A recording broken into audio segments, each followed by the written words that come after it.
This guy gets Isekai'd into his favorite evil strategy game and wakes up as the final boss of a creepy civilization. With his slime girl sidekick, he spreads doom, builds a monster nation, and somehow becomes the nicest evil overlord ever. Takuto is playing a game on his PC when he suddenly passes out and wakes up in a strange world. He is on a low-budget throne in a forest-like place. While enjoying the cool air, a cute lady approaches him and refers to him as King. Atu is a character Takuto loved the most in Eternal Nations, a strategy game set in a dark fantasy world he played while on his sickbed. He doesn't know what to do, as Atu referring to him as King means she sees him as the leader of Minagra. Atu informs him that he has achieved the feat of clearing nightmare difficulty while using the civilization said to be the most difficult to handle, the civilization of Ruin, Minagra. Takuto is a legendary player and ranks at the top. As Atu reminisces about how they conquered the world together many times, Takuto just stares at her like a dummy while she yaps away. He questions whether Atu summoned him to this world, but she was also Isekai'd here. She explains that the world they are in is similar to Eternal Nations. Taking his hand, Atu tells him how happy she is to meet him in person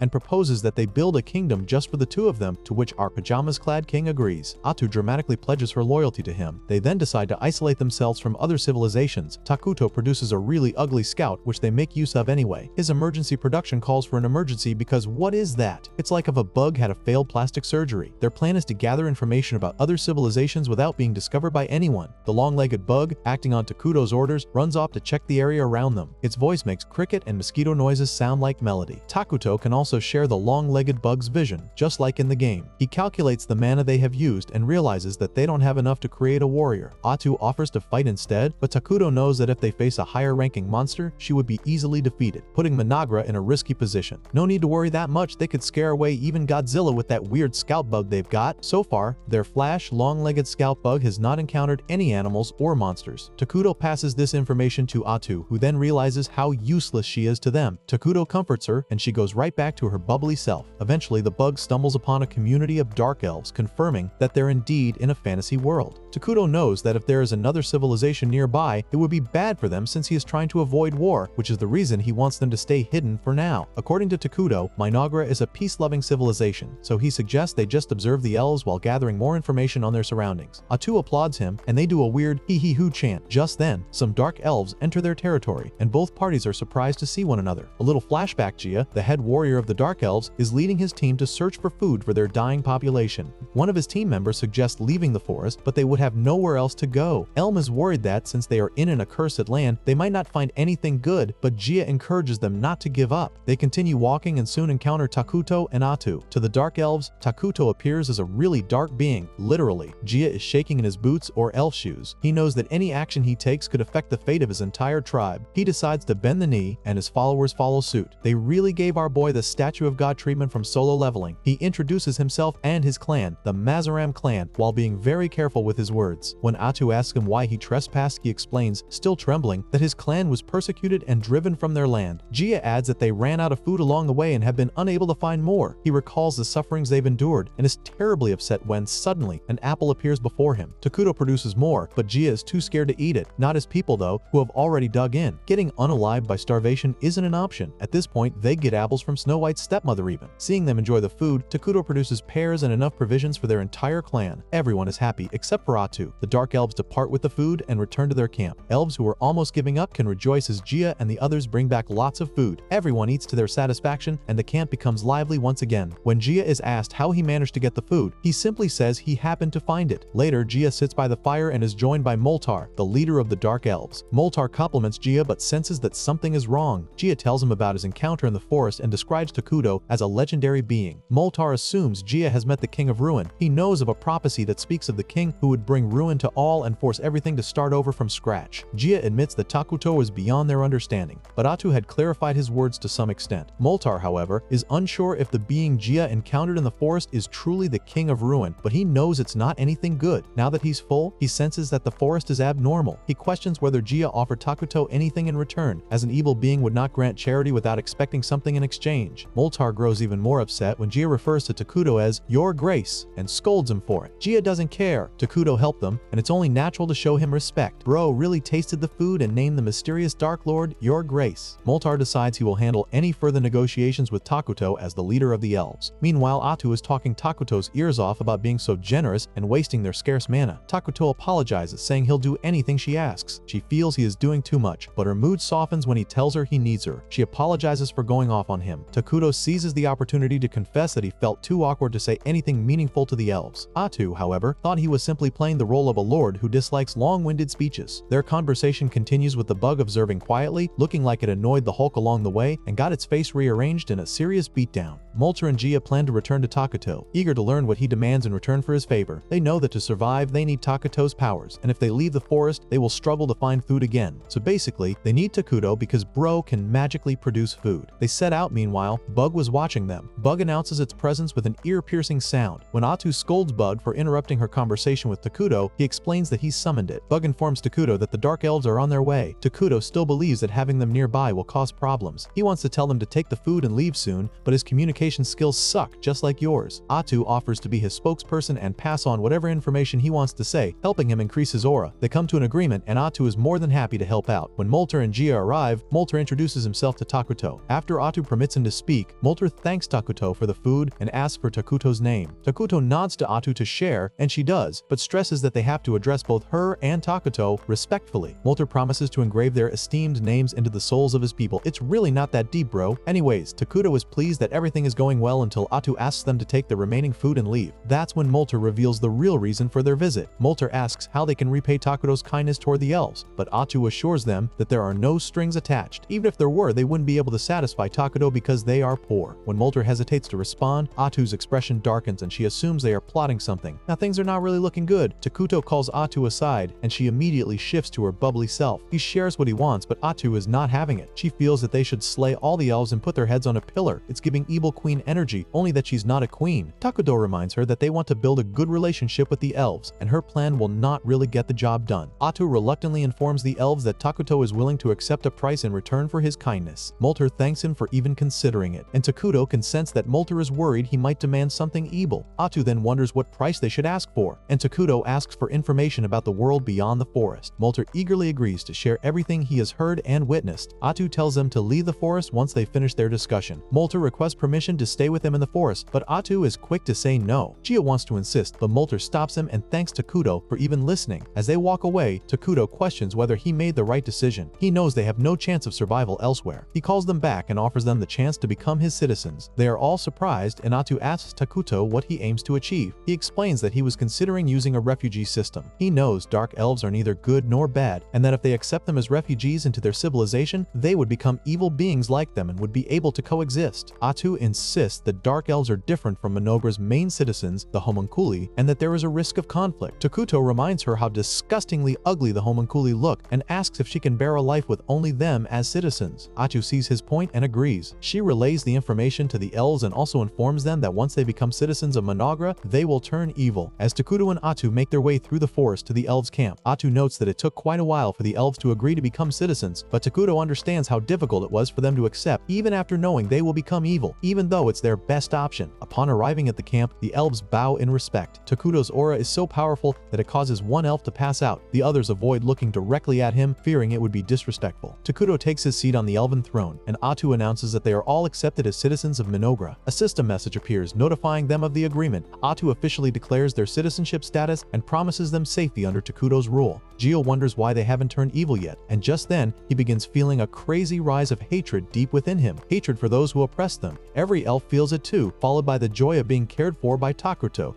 and they begin to cheer for him. Atu is satisfied with this. A few days after establishing the kingdom of Minogra, Takuto looks at the map of the continent that Molter gave him and realizes they're screwed. He throws a fit in frustration. There are two large nations on their continent. The first is the Holy Kingdom of Qualia, which worships the holy god Arlos and adheres to a strict good alignment. The second nation is an elven realm that worships nature and also aligns with good. Knowing that if the other nations discover their evil kingdom, they will be attacked, and since Minogra lacks military strength to defend itself, they're basically screwed. Realizing their situation, Atu joins Takuto on the ground. After some time of crashing out, Takuto decides to stay positive. Atu mentions that the Dark Elves are on their way to provide a report on the world beyond. This time, Molter and Gia come with Emla, whom they introduce to Takuto as an intelligent woman who knows much about legends and other nations. Atu informs them about the key positions they are to handle in the administration. Molter is assigned to manage state affairs, making use of his magic as well, while Gia will continue his role as head warrior and assist in the recruitment process. Both accept their roles, but Gia does too much as he promises to end their enemies in gruesome ways. Takuto tells him to calm down. Gia is shocked that an evil lord doesn't like violence and prefers peace. Atu tells them to get plenty of rest rest so they can start their work soon. Gia and Molter begin to argue about who is stronger and insist that they don't need rest. Emily, feeling left out, promises to do her best. Atu comments that the Dark Elves are workaholics. Takuto comes up with an idea to keep them busy and suggests improving the terrain. Atu explains to Molter what he needs to do, and he gives her his word that he will do his best. Gia is confused as to why the King of Ruins is not planning to destroy the forest. Takuto tells them to reforest too, but they have never heard of it. Atu takes the time to explain the concept to them. She discusses military magic and the 6 major elements, but Molter has only heard of 4. Molter is worried that Takuto is disappointed with their level of magical technology. However, Takuto believes they have a chance to get ahead of other nations once they advance it. Atu explains what reforestation is and says they'll use magic elements to speed up the tree growing process, which usually takes centuries to grow. She credits this knowledge to Takuto, which is not true, but the elves are impressed. Emily asks if Takuto also created the food they ate, and Atu agrees, adding that she loves grapes. Emily then mentions that she planted grape seeds and they are growing. Takuto and Atu are surprised, realizing they had overlooked the fact that they could use emergency production to create things that had never existed in the game. Takuto decides to test this ability by producing a coin. He quickly realizes the countless things he could create, despite it being mana-consuming. He bursts out laughing in realization, while Emily worries she may have done something wrong. Atu tells her that she did a great job. In the kingdom of Qualia, Selena and a few guards are making their way through a snowy forest. The guards gossip among themselves about Selena's special power. Suddenly, they are approached by a group of goblins. The guards prepare to fight, but Selena casts a spell of destruction, calling down fire from the sky to burn the goblins. The cardinal sees Selena as an ultimate weapon. After the goblins are burned, the fire ascends back into the sky and beams of light shine down, causing flowers to bloom. The guards are shocked, but Cardinal explains that this is how their nation has managed to fend off evil and maintain a good relationship with the Elven nation. He informs them that Saint Selena of Blooming Burials is one of the 7 great saints of the Idaragia continent. Cardinal then tells Selena that he has sent paladins to a nearby village. When Selena inquires about their earlier conversation regarding the apocalypse in the accursed lands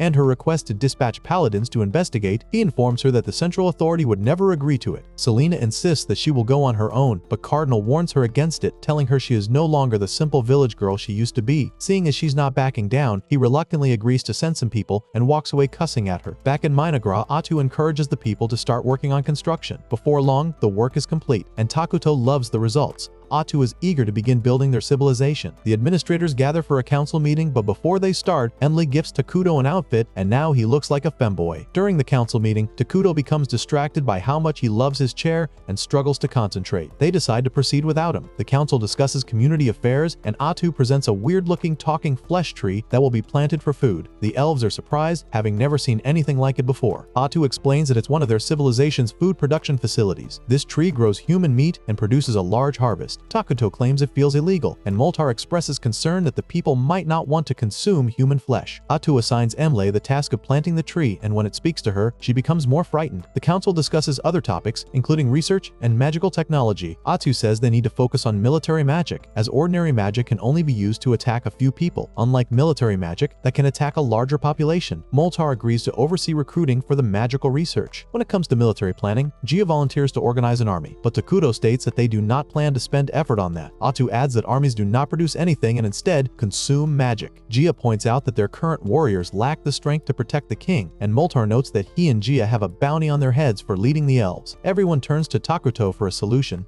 and he suggests they create a hero. Atu believes it's a good idea, explaining that while they may have high production costs, heroes have low upkeep costs. She explains that in Minagra, there are several heroes who serve under the king. These heroes are powerful, possess special abilities, and are all monsters. She says there's several conditions to meet to be able to summon them, but they should soon be able to summon one soon. They reach a conclusion, and Takuto is happy. He reveals that they also get mana from the citizens, and the amount is proportional to the citizens' happiness. This means that the happier the citizens, the more the nation can develop. Takuto promises to lead the people to happiness. Meanwhile, in Qualia, Lonius is praying when Verdel interrupts him. As they talk, Lonius's necklace catches Verdel's attention. Lonius quickly hides it, but Verdel notices that he's using his wedding ring as a protective charm. Verdel asks about Lonius's wife and child, which Lonius refuses to discuss at first but eventually does. As they walk out, Lonius knows that there are many rumors about Verdel being crude and ill-mannered, and he doesn't beat the allegations, but his skills are great. Verdel wonders why they are being sent to the Dark Continent, and Lonius explains that it is to investigate a revelation Solina received. He understands that if they succeed, they will be well regarded by the Congress of the Southern Province, but if they fail, they will be held responsible as the Under-Paladin. Verdel tells Lonius that the army put together for a revelation from a saint looks rather shabby. Only the 2 of them are paladins, the others are mercenaries. Lonius doesn't know what the high anicaps are playing at, sending him on this mission before his departure. As they step outside, they are greeted by a group of mercenaries. Verdel, still being playful, suggests they begin their journey. Despite finding Verdel annoying, Lonius knows that he is a high paladin and will improve their team's chances of survival. Meanwhile, in Monogra, Takuto and Atu go to inspect the progress the elves are making, and Takuto is pleased with what he sees. The residential areas are designed with treetop architecture, but not much progress has been made on the homes, as the focus has been on the flesh trees. Emily informs them that the flesh trees are growing well and that the storehouse will soon be completed. At the Magic Research Institute, Elder Moltar is leading several talented individuals to get started on the magical research. Emily mentions a spring they discover nearby to secure a water supply. Takuto is grateful for Emily's efforts, especially for thinking of securing the water source. He remembers how different the Dark Elves were when he first met them, compared to how vibrant and full of life they are now, which brings him great joy. Takuto praises Emily, saying he is glad he accepted the elves as citizens. Touched by his words, Emily breaks down in tears. Later, she takes them to the flesh tree farm to continue the inspection. Apologizing for her earlier outburst, she informs them that the trees are almost ready for harvest and thanks Takuto for the quality farming tools he provided. Takuto promises to supply more quality tools for the people. Just then, one of the trees tells Emily that it is almost ripe, creeping her out. Emily then leads them to the water source but is disappointed, assuming the water is no longer fit for consumption because of how it now looks. Moltar and Gia join them. They came to see about building an aqueduct with the water source but are also disappointed to find out the water seems contaminated. Atu tells them not to worry and drinks the water. She assures them it's safe and explains that since they're in the cursed terrain, the water changing is proof that the land has become a part of Minagra's domain. Takuto asks the elves to take a deep breath, and when they do, they feel their abilities improving. Atu explains that the cursed terrain provides benefits to evil beings and penalties to neutral and good beings. Gia takes a sip from the water and he's okay. Takuto says the cursed terrain is perfect for defense, but one problem is that the area stands out, and if the entire region becomes like that, it'll be easier to get discovered. Gia suggests they start forming an army, but Atu reminds them that Takuto is going to create a hero soon. Moltar confesses that they didn't understand the earlier talk about a hero, and Atu decides to demonstrate. Tentacles grow from her back, and in an instant they destroy several trees behind her. The elven trio is shocked. They also find out that Atu is a hero. She reveals that this is only a fraction of her abilities, and that heroes can single-handedly wipe out armies. Takuto adds that heroes are overpowered, do not stand out, and continuously grow stronger over time without any training. This comes as a shock to the elves. Takuto tells Atu to clean up the mess she made, saying she did too much. Gia offers to help. They're really impressed with Atu's powers. Moltar suggests building a palace for Takuto, but he says he doesn't need one. After much convincing, he finally gives in and accepts, saying he needs a floating castle. The elves are not sure if it's possible, but they believe he can make it happen. The Dark Elves pledge their loyalty to Takuto once again. Meanwhile, Lonius and his team defeat some goblins on the way and continue their journey. Lonius and the army, or mercenaries, continue on their journey to the Dark Forest. Verdel praises Lonius for hiring a large mercenary group, and Lonius says he got lucky as most of the mercenaries are already fighting up north. The northern disturbance, as Verdel calls it. The two start talking about the rising attacks from barbarians and how Saint Selena and the army are busy trying to clean up that mess. Mercenary leader Bargo chimes in, cracking a joke about some witch being involved in all the chaos up north and that he's staying far away from that business. Later at an inn, Lonius decides to get some actual info out of Bargo about this witch in the north. Rumor. Bargo admits it's all just talk. Hearsay, nothing concrete, but the timing is suspicious. Before the conversation can go anywhere, drunk Verdel interrupts. He proceeds to twist their holy doctrine to excuse his overindulgence. Lonius tries to give a proper, clean interpretation of the text, but Verdel immediately turns it into a "you want to argue religion right now?" moment. Then Bargo says he suspects that the Dark Continent mission is actually witch-related. Verdel shuts it down, says it's just about some dark elves hiding out there. The higher-ups just don't want them causing trouble. Meanwhile, back in the Dark Continent, Takuto has assembled the Dark Elves and Atu for a live performance of "Watch Your King Make Life Out of Creepy Fruit." In front of everyone, he channels magic into a pile of flesh tree fruits, and from it emerges that same cursed bug from earlier, the one that looks like a plastic surgery horror story. The Dark Elves are surprised, but Atu is hyping him up like a sports commentator. She tells the crowd there's more where that came from. The crowd cheers. Takuto, inwardly, is just hoping no one notices how ugly the thing is. Later in his tent, Takuto and Atu are basking in their production success. Atu says this proves they can safely perform bigger summons now, and her eyes sparkle when she suggests it's finally time to summon a hero. Takuto already has one in mind. Isla, Queen of Bugs. She's not just a fighter, she boosts all insect units, produces larvae, and handles domestic work. Basically the ultimate all-rounder. Also, she's less of a chaotic disaster than the other heroes. Back with Lonius and crew, they've crossed into the Dark Continent when they come across a hill giant. Lonius is about to give the order for an arrow shootout, but Verdel stops him, saying they don't have time to waste. He then proceeds to solo the thing himself because, let's be honest, he just wanted the X.P. He unleashes a holy sword art, blending prayer with blade work, and hits with divine force said to rival a lesser dragon. The giant doesn't stand a chance. Lonius tries to compliment him, but Verdel just walks away like it was nothing. Lonius silently fumes. Back at Takuto's base, Atu is giving him grief over his diet. He's eating a hamburger, she's on her eternal salad grind, and they both think the other is doing it wrong. They shift the topic to the ongoing construction, and then Takuto remembers something. He tells Atu to gather everyone after they eat. Thanks to his bug scouts, Takuto can now see beyond the forest. He checks the map, sees Qualia's position, and notes which nearby city might be their ally. That's when he senses the mercenaries approaching. Not ready to be discovered, he sends Atu to politely turn them away. Spoiler, her version of politeness might not match his. At the edge of the accursed lands, Verdel, Lonius, and the mercs are halted by a hooded figure stepping from the shadows. She claims to be a dark elf refugee, says her people just want peace and that the Holy Knight's arrival is scaring them. She asks them to turn back. Verdel insists they must enter. Lonius tries to chime in,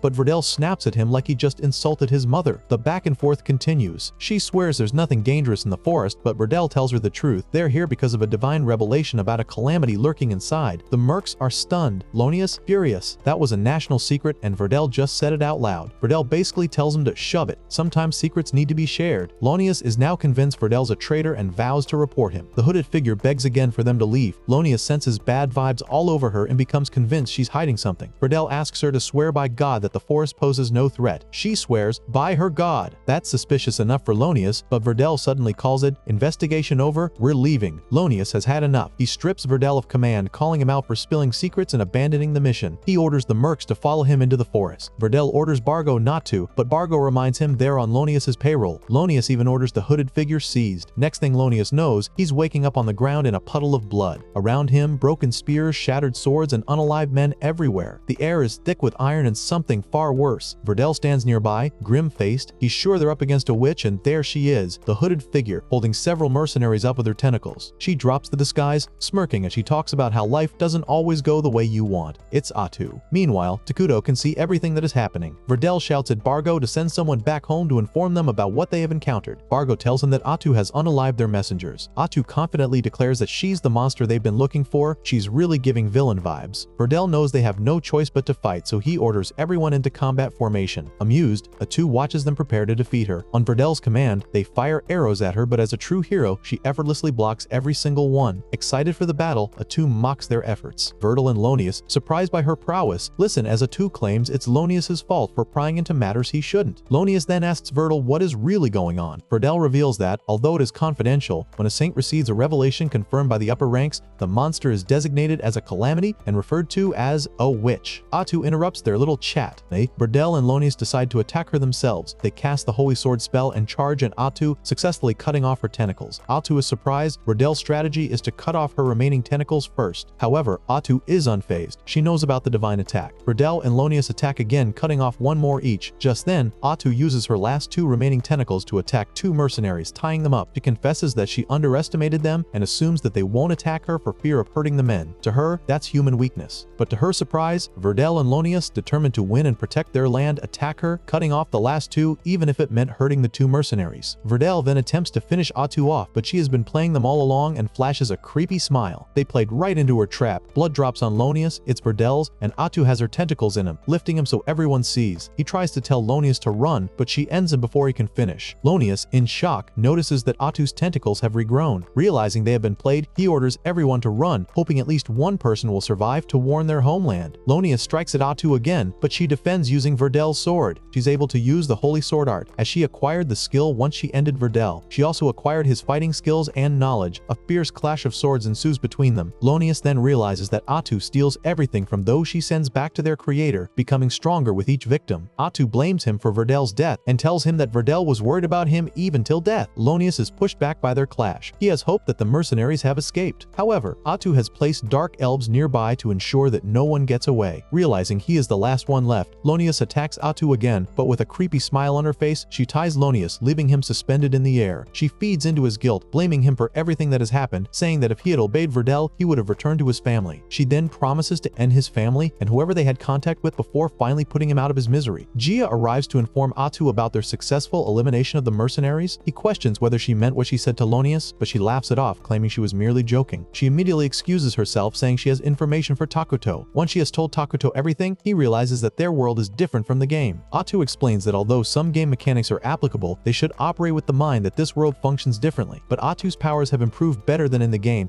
and thanks to her new ability, they've learnt about the situation questioning Qualia. Atu is happy that Qualia won't have forces to spare because of the northern disturbance, but she knows they're going to take some action concerning what just occurred. Takuto assures her that Qualia doesn't have information on them, and so they would act with caution if they decide to act. He is more concerned about the northern disturbance caused by a witch, but they don't have much information about that, even with the knowledge Atu stole. Atu identifies the witch as Erakino, the slurping witch. Erakino has defeated all the mercenaries, and with a playful tone, she raises them to attack the next city. Takuto and Atu suspect that Erakino arrived the same way they did. Atu suggests that Takuto reach out to Erakino, but he's against it. Takuto is relieved that the trouble is happening far north and won't be their problem. Atu suggests they produce a hero, Isla, who Takuto has had in mind, but Takuto suggests they focus more on combat potential. Atu agrees and promises to support him. Takuto thanks her and adds that they should alter their policies and form an alliance with another nation. Atu doesn't think it'll be possible since they're evil aligned, to which Takuto says they'll work with a neutral aligned nation, the nation to their east. He says he needs to find out if they'll be willing to join forces with them. Meanwhile, in the north, Erakino leads her undead army to attack a city. The elder orders them to prepare for battle. Back at Managra, Atu is about to leave Takuto's presence when she suddenly apologizes for her bloodlust behavior earlier when going against the paladins. Takuto doesn't have a problem with it and tells her to just continue supporting him. This makes Atu happy, and she promises to support him with every fiber of her being. The Dark Elves are busy working while Karia and Maria watch them, wondering why they are still alive. After the palace has been completed, Takuto and Atu admire it both from the outside and the inside. In the midst of their admiration, Atu suddenly lets out an ear-piercing scream. When Takuto asks her what is wrong, she exclaims that she just realized there is not a single attendant to take care of him. Atu is being overly dramatic, and even Takuto points this out. He tells her that it's not a big deal, but she is determined to make things right. Takuto tells her he'd like someone he can talk to, preferably a little girl, as he hasn't been able to communicate with the Dark Elves and has been feeling lonely, adding that he wants to be a friendly king. Atu promises to fix that. With Takuto's permission, Atu summons Moltar and the others. She tells them about Takuto's request, but in a weird way that makes him seem like a pedo. They're all surprised Takuto is too, but Atu is the only one who is ignorant of how her words sound. After Takuto explains clearly, Moltar lets out an awkward laugh of relief. It definitely would be weird to have a pedo king. He then confirms that Takuto needs a child close by to attend to his daily needs. Dia adds that children have ideas that could be quite useful to adults, but questions if a little boy wouldn't do too. Atu responds that Takuto is trying not to reduce the labor force. Takuto quickly adds that another reason he specifically needs a girl is that he will train them to take on leadership positions in the future, as he is all about women's inclusivity. After the elves buy his BS, he breathes a sigh of relief that they actually believe him. Atu tells him to bring in the children, but when they do, all the kids are scared and start crying. Takuto sulks, and Atu asks Moltar if that's all the children. He agrees, but Gia mentions a certain set of twins. Moltar thinks it's a bad idea because the twins are somewhat odd, but Atu insists they should bring them so Takuto would decide for himself. Before Moltar can think of leaving, Gia has already brought the girls, bragging that he's faster than the old man. Karia introduces herself and her older sister Maria to Takuto. Atu feels they have a grim history and asks Karia about her scars. Karia explains they are from a disease, and when Takuto shows pity, she responds that it's what she deserves. Atu asks about Maria, and with a creepy look on her face, Maria says that she ate their mother. Everyone is surprised, and Atu asks Moltar to explain. Bracing himself, he tells them how the twins' mother sacrificed herself for them. Then it occurs to Takuto that the elves traveled a long distance after being driven from their homes. Without any food, it was only natural they would have to make extreme decisions to survive. Suddenly, Maria approaches the throne and makes a strange comment. Takuto asks if she is willing to take care of him, to which she happily agrees. He then tells her she is now a candidate for the leadership of Minogra. Atu is surprised that Takuto can hold a conversation with another person. Karia also agrees to serve Takuto, saying she has to stick with her sister. Gia and Moltar are relieved, and Atu officially declares that the twins would take care of Takuto. Moltar then steps forward and informs Takuto that the twins haven't cried since they lost their mother and their hearts have remained closed off. He asks Takuto to watch over them with mercy. Later that evening, Maria comes to serve Takuto a drink and accidentally spills it on him. He laughs it off, and Karia helps wipe the water off him. Atu enters to see them and is dissatisfied.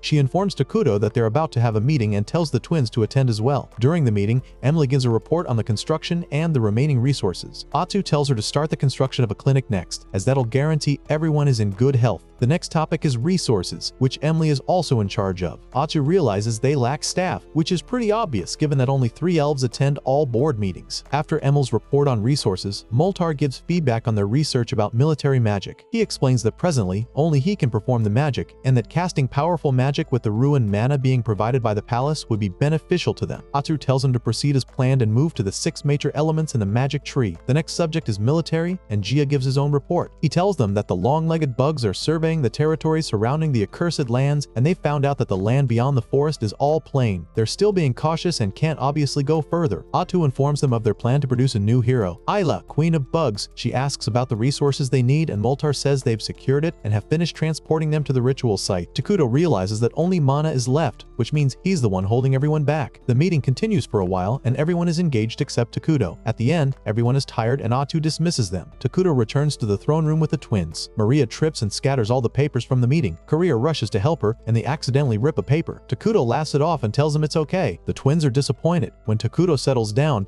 Maria asks him if he is a bad person, to which he agrees. Then she questions why he hasn't ended them. Takuto explains to them that an evil person has the freedom to do anything, whether good or bad, and he chose to be kind to them. Takuto realizes that the twins cannot forgive themselves for surviving due to their mother's death and are seeking salvation through death, which is why they made all these mistakes as rage bait so Takuto could unalive them. He feels pity for them and gives them some motivational words, encouraging them to live on for the sake of their mother. The twins are moved to tears, and Takuto comforts them. Atu comes in to find the twins asleep and comments on how Takuto has gotten close to them. She then takes him somewhere else to discuss. Atu informs Takuto about a city Forngon, a nation whose population are humans and beastmen, and a sub-city, Dragontan. The nation's parliamentary system is run by shamans known as the staff holders. Atu's report is about a dragon vein mine in the city that is capable of producing mana. She says they should secure it ASAP. Their strategy is to help the Dragontan folks, who are currently under attack by goblins and ogres, and welcome in their refugees. And then they'll go for Forngon next. Tonukapoli, a staff holder, arrives in the accursed lands with some people from Forngon and meets with Atu and several dark elves. The atmosphere is tense, and Tonukapoli senses their evil aura. She can tell they're not human. She warns her group not to attack out of panic.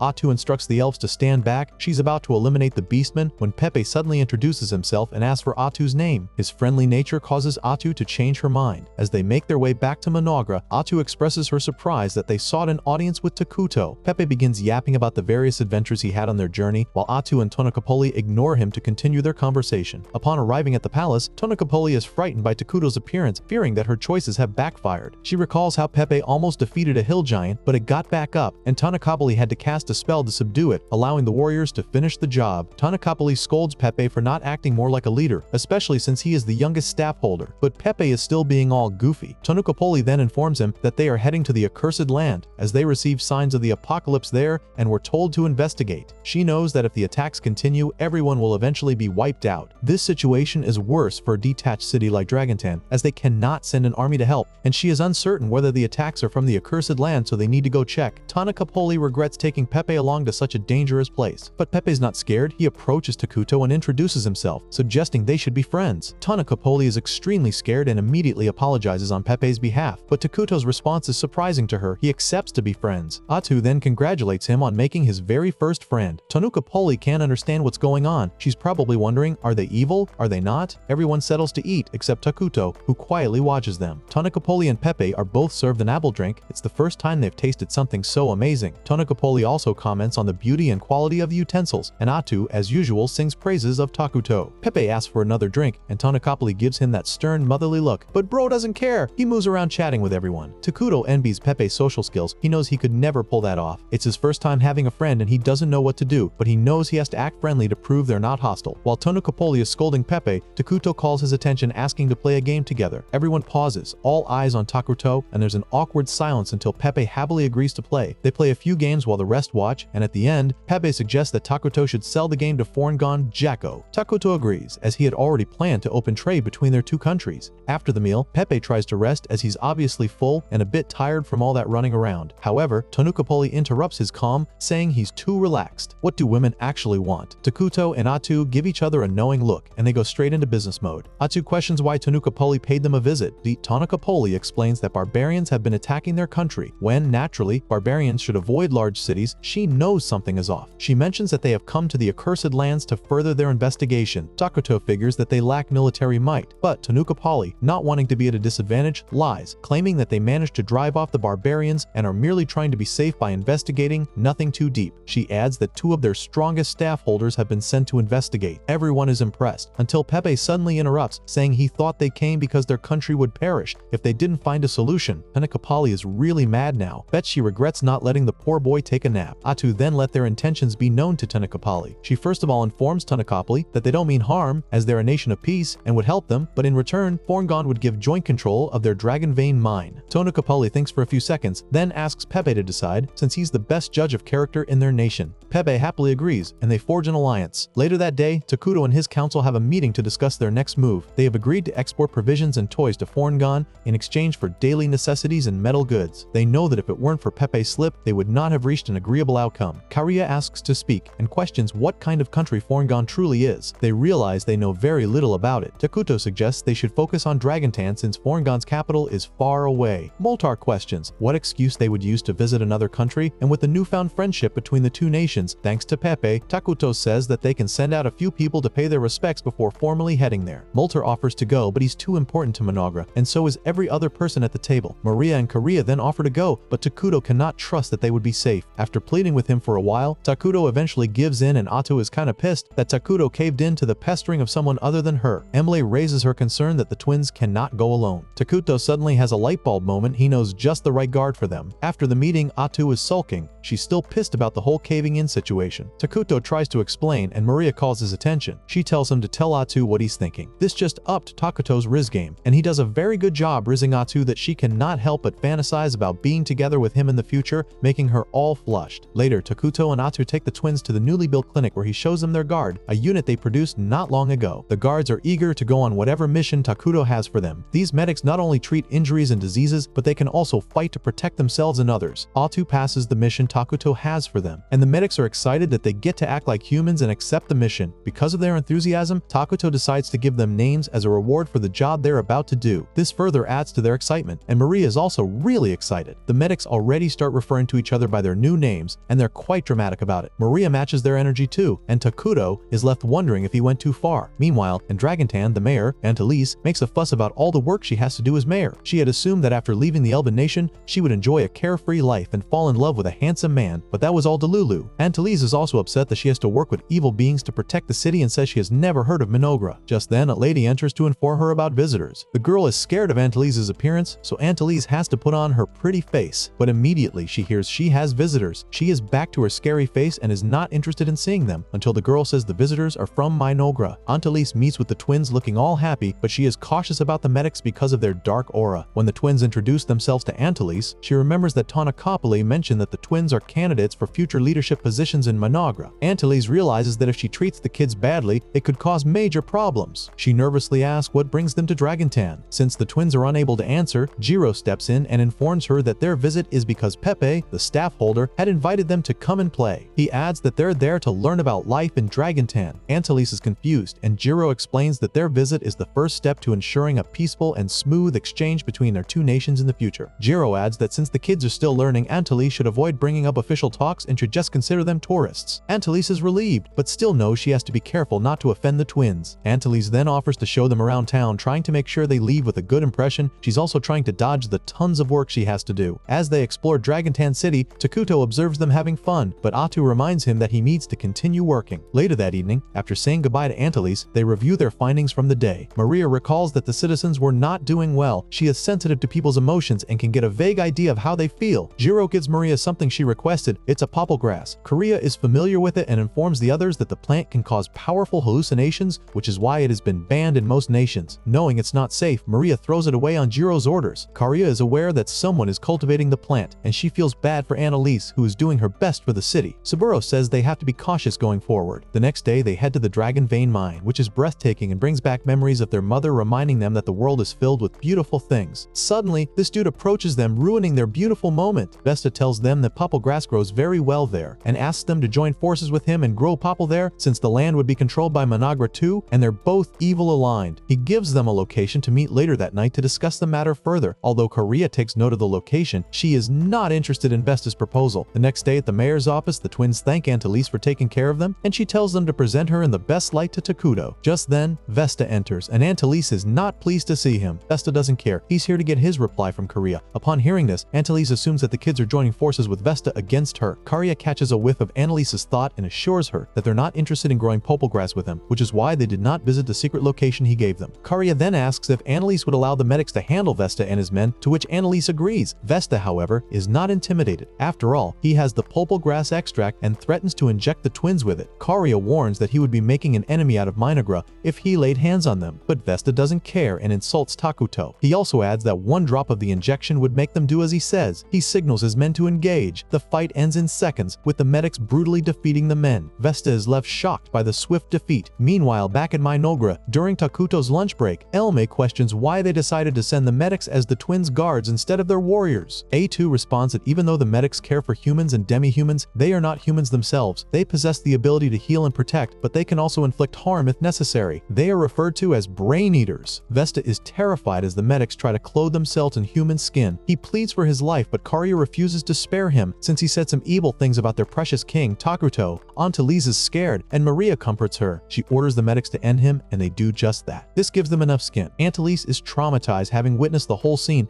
and Karia apologizes to her for the mess. Antalise tells her not to worry about it, trying to sound okay, but she's so scared she ends up wetting herself. The medics decide to join her so she won't be embarrassed, and Karia goes off on them, as mentioning it is embarrassing too.